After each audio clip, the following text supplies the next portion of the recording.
Welcome to the market, understanding the playing field. Folks, have you ever wondered how prices are set? Or why some industries have tons of competition while others have just a few big players? It all comes down to something called market structure. Think of it like the different leagues in professional sports. You got your major leagues, your minor leagues, and everything in between. Market structure refers to how different industries are organized. It's about how many buyers and sellers there are, how much control companies have over prices, and how easy it is for new businesses to enter the market. Understanding market structures is like having X-ray vision for the economy. Now you might be thinking this sounds about as exciting as watching paint dry. But trust me, this stuff is important. It affects everything from the price of your morning coffee to the kind of job you can get. So buckle up, folks, because we're about to take a crash course in market structures. And don't worry, I'll try to keep it as painless as possible. After all, this is economics, not root canal surgery. Let's start with the big kahuna of market structures, the monopoly. A monopoly is like that kid in your high school who was really good at everything and always won every game. They had no real competition. In a monopoly, there's only one seller of a particular product or service. This gives them enormous power over the market. They can charge whatever they want, and consumers have no choice but to pay up.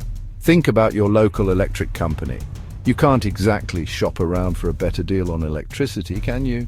That's because it's often a monopoly. They have you over a barrel, and they know it. Monopolies can stifle innovation and lead to higher prices. That's why governments often step in to regulate them or break them up, because nobody likes a bully, especially when that bully controls something as essential as electricity. Next up, we've got oligopolies. Imagine a lake with just a handful of really big fish. They might compete with each other, but they also have a lot of power to control the pond. An oligopoly is a market structure where a few large firms dominate. Think about the airline industry. There are a bunch of smaller airlines, but a few giants control most of the market. They can team up to keep prices high, making it tough for smaller competitors to survive. Oligopolies are everywhere, from cell phone providers to soft drink companies. They can lead to less competition and higher prices, but they can also bring stability to the market. It's a delicate balance, folks. Monopolistic competition, the illusion of choice. Now let's talk about monopolistic competition. This one's a bit trickier. It's like walking into a grocery store and seeing a million different brands of cereal.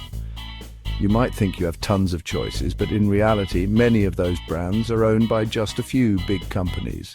In monopolistic competition, many firms offer similar but slightly differentiated products. Think about restaurants. They all sell food, but they try to stand out with unique menus, atmospheres, or locations.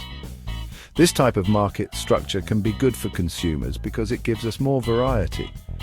But it also means companies spend a lot of money on advertising and marketing to convince us that their product is the best. The perfect competition, the unicorn of market structures. Finally, we come to perfect competition. This one's like a unicorn. It sounds magical, but it rarely exists in the real world.